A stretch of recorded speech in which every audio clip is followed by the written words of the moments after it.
Hey guys, we just got done with our Mae Hong Son Loop series. We wanted to share our experiences with you guys of riding over 700 kilometers through the highlands of northern Thailand. Yes. Yeah. We drove through some of the most breathtaking scenery up in northern Thailand, and we realized that we actually weren't as prepared as we thought we were. So just take this video as a mini travel guide to help you do the loop yourself if you're thinking about going and doing it. We've also written a comprehensive travel guide that gives you a breakdown of the accommodations, where the gas stations are, the food prices, just the total cost, and everything you're gonna need to pack and know before you get on the loop yourself. So we noted down some points on our laptop, so we're going to be referring to it today. So first thing is, how do you do the loop? So in what direction? So we decided to do the loop in the clockwise direction. So basically from Chiang Mai to Dua Intanon, Dua Intanon to Mae Sariang, Mae Sariang to Mae Hong Son, Mae Hong Son to Pai, and then back to Chiang Mai. Yes. You could do the loop counterclockwise, but the clockwise version is Way easier. Way easier. Supposedly. Yeah. Because the counterclockwise takes you through Pai first, and that's just starting off. You are going to be going through 762 curves. Yeah. Our recommendation is to do it clockwise, just the way we did, just so you kind of can warm up to the curves, getting used to your bike. Although when you start going up Doi Intanon, you'll realize that the curves are probably just as hard as if you were going from Chiang Mai to Pai. So either way, but I think we agree that the easier way is from Chiang Mai to Doi Intanon or Mae So headed Sariang. south, Clockwise. Clockwise, So the next thing would be, what type of bike do I need? We rented a 125cc. We are total less than 300 pounds with our bags. A little over that because our bag was kind of heavy. We were thinking back at this and we were like, it would have been nicer if we had a 150cc, but our recommendation is if you are a solo traveler, 125cc will be perfect. If you are a new rider, 125cc would be the way to go. More of a seasoned rider, I feel like as we've been traveling around Southeast Asia, we have been riding more often. So we've been getting used to riding bikes. So I would say we have kind of like upgraded to 150cc. Feel more comfortable with that. But what are the reasons why we got 125cc to begin with? We got it for a total of 1 month. We were riding around the streets of Chiang Mai, so we're like, we don't need a 150cc to ride on the streets. So then we just ended up using that to do the loop. But next time if we go, we might just go with the 150cc. But total beginner, recommend 125. We did not have any problems at all. I would say the most strain that the bike experience was climbing up Dua Intanon. That is like going up to the highest peak in Thailand. Obviously there are highs and lows as you go through the highlands, but it's not that the bike cannot handle that. You're not going 60 kilometers up the hill anyways, or 60 kilometers hitting the curb. So a small bike is sufficient. So if you're thinking of renting a motorbike, we highly recommend D2 Niman. The lowest rates that we could find after researching like 6-7 bike rental companies. And the owner is really honest and really transparent with you on what you actually need rather than what you think you need. So that was really cool. And we paid kind of like a little over $3 per day for the bike. Which is a really good deal. That was the best deal in town. Being high season? So we would highly recommend going to D2. I'll actually link a card up here where we did a whole review and we kind of went around Chiang Mai looking for the best bike. The entire day. We ended up there. We shopped around and actually we settled down with D2 Niman. So a big shout out to D2 Niman. And if you guys do go there, just let them know that we sent you. Sunny Pai, hello. And since we're talking about bike rental places, one of the pro tips is you do want to note down the number in case you do get a flat tire, get injured on the road, get into an accident. You're just a phone call away. For any advice, having them pick up the bike. So some places will actually drive over and help you out with that, or some places say if you have a flat tire, you just get it fixed on the road, they reimburse you. So depending on which place you will be renting from, different policies. Ours was, hey, if you do get stuck, majorly stuck, we'll come over like in less than 3 hours. But for flat tires, that's something that you want to That's your responsibility. That is your responsibility. So one thing to remember is to not forget your International Driver's Permit or IDP. We got our motorcycle endorsed IDP back home in California.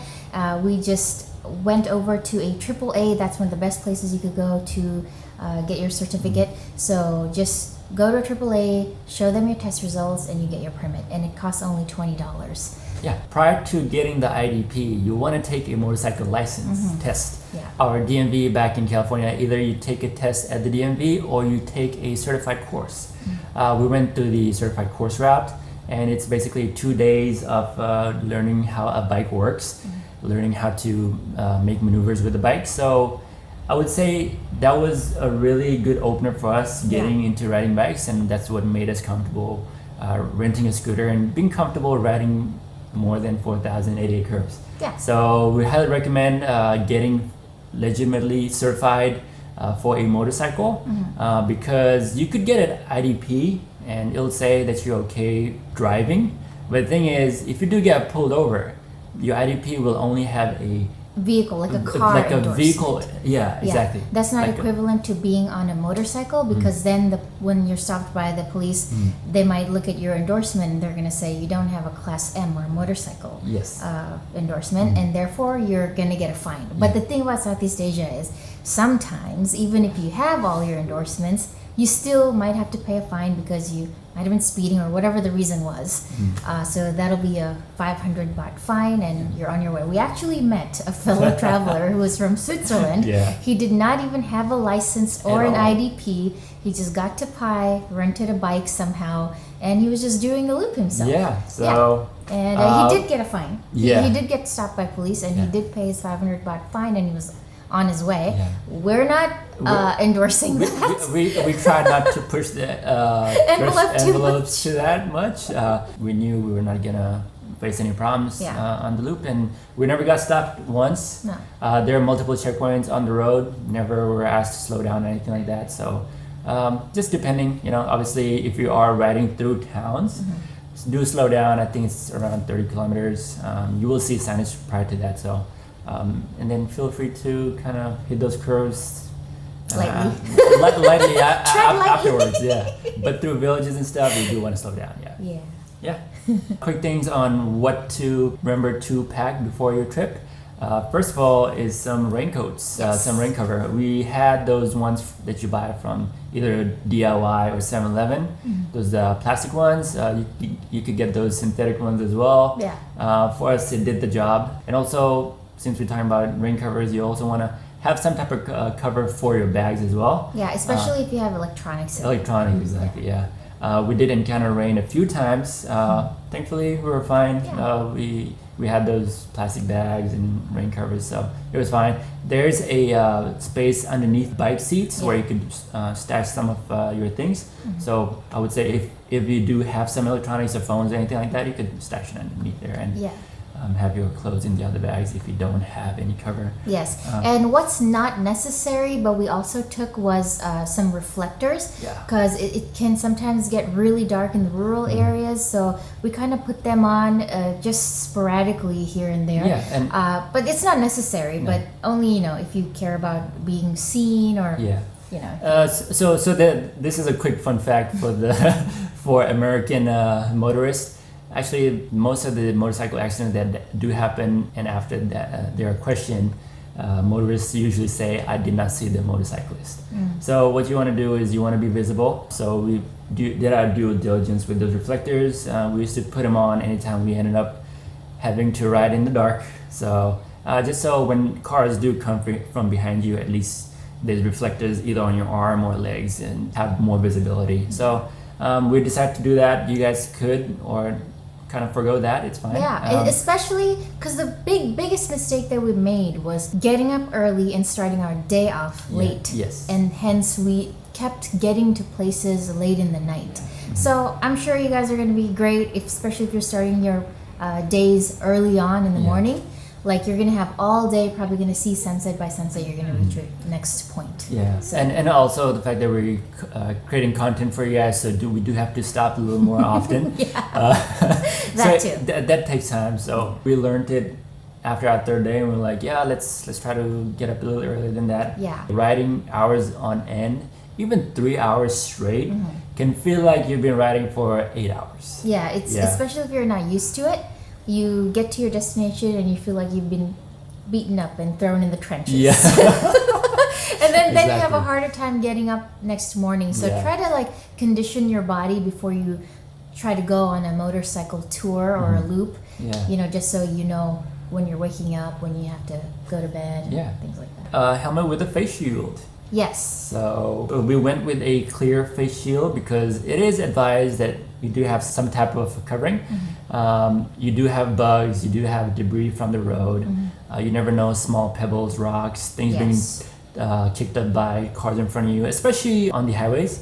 So obviously you're gonna be on the highways before you get into the smaller roads. So we advise Getting a face shield. Yeah, especially a clear one, not a visor with a tinted. tint, yeah, because if you do end up riding at night, Yes. you want to be able to see. So Clearly. clear is the way to go. If not, then at least some type of shades just to protect your eyes. Riding 50 kilometers, 60 kilometers an hour continuously can dry out your eyes. So that's something you want to protect your face. Yes, and eye. also speaking of eyes and face and driving in the front, you want to have sunscreen and chapstick because you can get windburn like Waseem did, and yeah, so because just be sure to carry. like this. I was the first body that was in contact with the wind. Lucky me. Yeah, Shafeen was kind of getting shielded. So yeah, if you are gonna be riding two people, yeah, the person in front is gonna get the brunt of the cold wind and all the windburn and all that stuff. So the person in front wear the warmest clothing. So I happen to have a weatherproof hill trigger type of jacket. Yeah. So it really blocked out a lot of the cold air. So Yes. yeah, that did help. Yeah. So the next thing is getting a water bottle for the trip. Those rides could get long, and you may not want to stop. A little hydro flask or water bottle, that's fine. Somewhat with some water. And then also snacks. Snacks, yeah. Just in case you don't find those roadside stalls on the way, which most of them we kind of found in like the little towns, but like when you're just riding through the mountains, you may not find May not, yeah, exactly, for yeah. long distances. So just keep like some energy bars or something, Yeah. or just some snacks Some that snacks. you got in town. Yeah. In terms of safety, wear pants, long pants, preferably jeans. We learned this through our motorcycle class. You want to have rugged jeans or rugged clothing. You also want to be covering your ankles.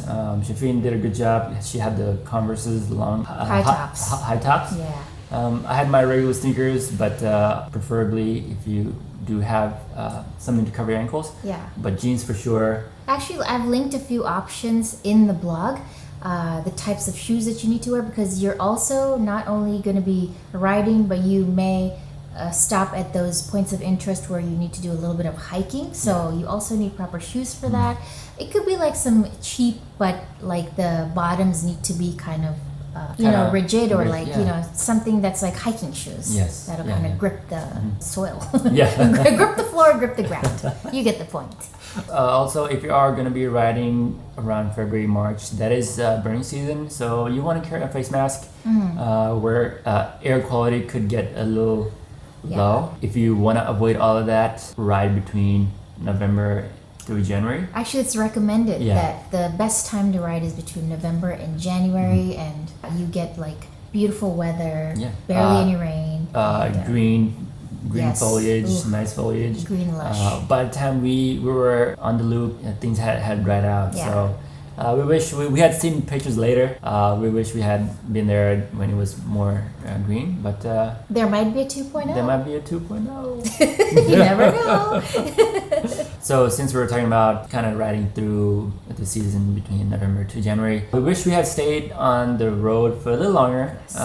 Much longer. I would say 10 to 12 days. Yeah. We had ridden for 8, slept for 7. So we had a 7-night, 8-day trip. Yeah. But if we could go back, we would do around a 12-day trip. There are things that we had missed along the way. Yeah, we really wish we had actually stayed one night at Pang Lake, where you can go camping there and like wake up in the morning and see the mist rising over the lake, and then go on the raft on the lake. Like it looks stunning. beautiful in photos. Yeah. So maybe 2.0 might have that. Yeah, and then another thing was we wish we had stayed a night in Ban Rak Thai to be able to witness the sunrise there, because we got there a little bit before sunset, so we witnessed sunset, but it would have been nice to just sleep one night there and get in the sunrise. And that too has the mist over the lake. Yeah. And they do have those lake boat rides as well. So at least that extra 2 days there. Yeah. And possibly a day in Mae Sariang, nice tranquil town. Yeah. No tourists at Yeah, all. we didn't see any. That's our recommendation. Just kind of spending the extra days, a couple of days. And like the fact that you're going so deep into the highlands, I feel like you really want to immerse yourself in that tranquil setting. Right. Something that you don't get to see out, let's say, Bangkok or Yeah. city of Chiang Mai. And you're going to do the loop. It's not like it could be like the first and the last time you're doing that loop. So we really believe in travel immersion, cultural immersion, and kind of just being in a place and learning about it and getting into it rather than just like hitting the points of interest and saying we did it and then that's it. It's kind of feels we need more depth to our travels and we like immersing ourselves. Full immersion. Yeah. So prior to getting on the loop, if it's the first time in Thailand, learning the language could be a little difficult, but it's not that at all. Yeah. Some main phrases that you want to learn is hello, thank you, how much. So kapun. Yeah, kapun ka, swadee ka. Yeah.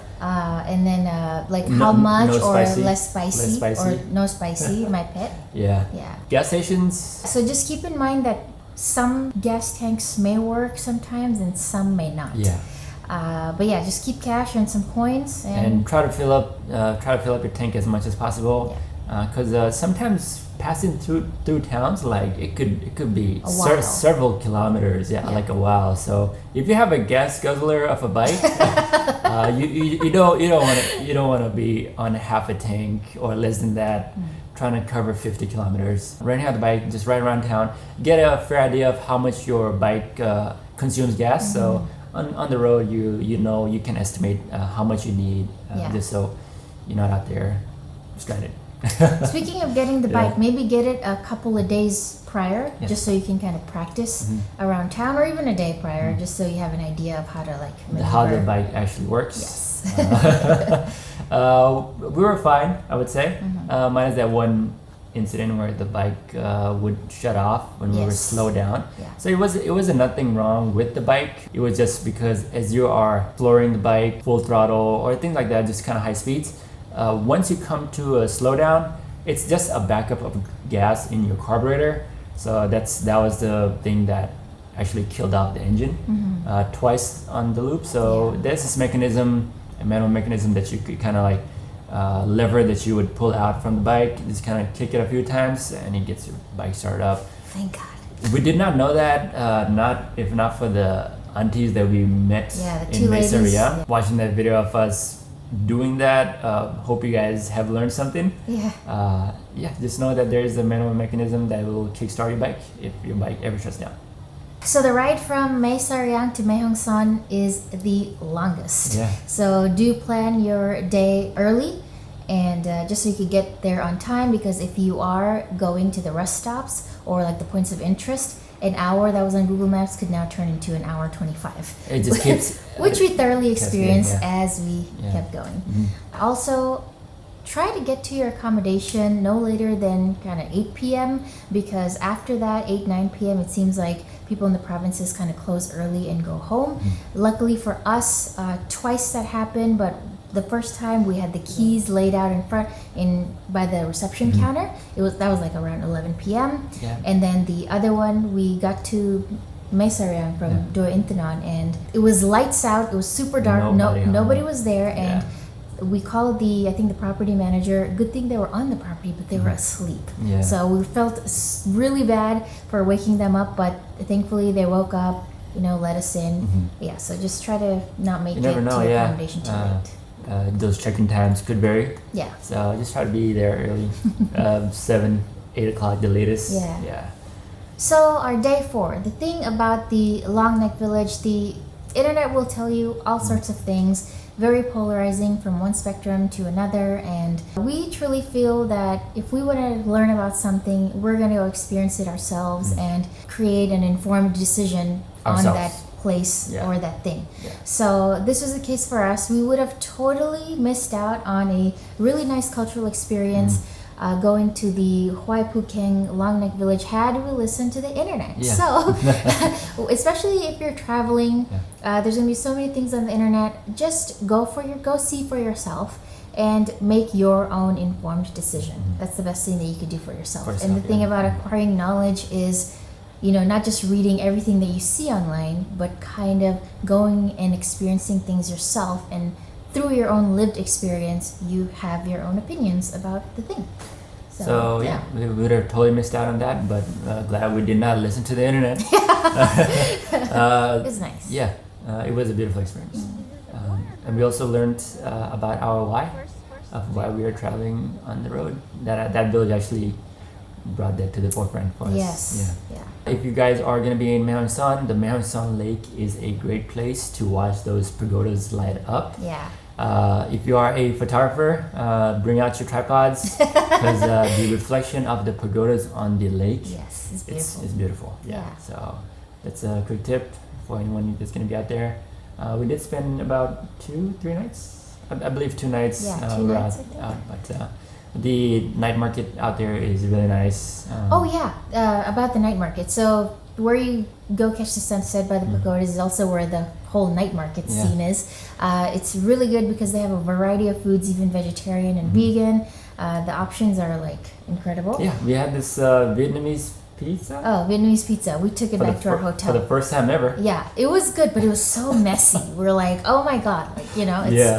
but it was really good. Well, you can get the best of both worlds. You can go see the sunset with the pagodas lit up with the reflection of the water, and then enjoy the night market. And since you're going to be in Mae Hong Son, don't forget to visit the Chamber of Commerce and the Mae Hong Son Community College to get your certificate. Yeah. The way from Chiang Mai Pai to Mae Hong Son, that's 1,064 curves, and then the entire loop is 4,088 curves. So they each respectively give you those different certificates and stickers if you like.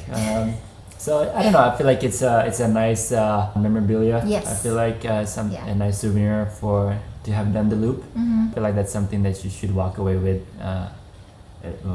Once you are cruising through Mae Hong Son. A nice keepsake. It's a beautiful memory. Yeah, it is. To take back home. Yeah.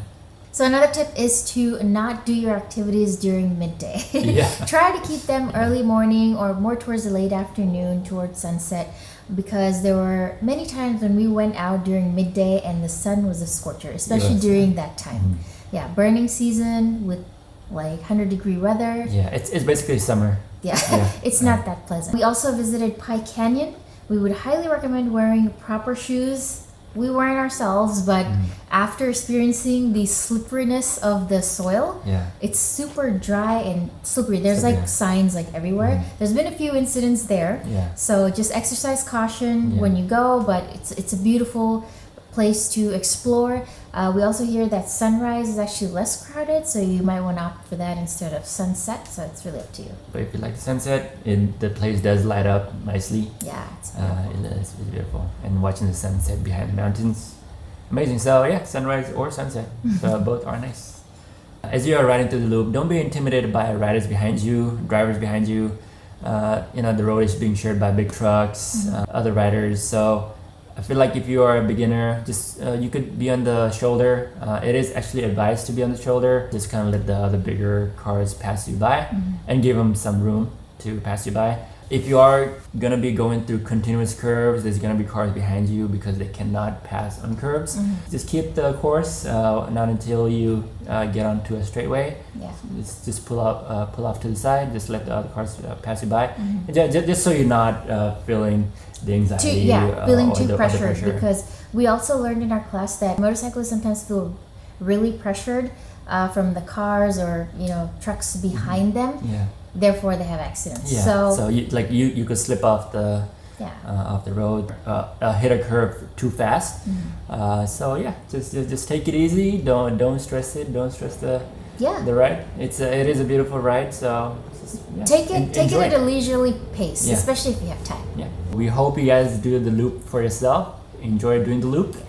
And just drop us a comment if you're gonna be doing the loop or if you found this video helpful. We'll catch you guys in the next video. But remember, wherever you go, don't forget to wander. All right, wander in the loop.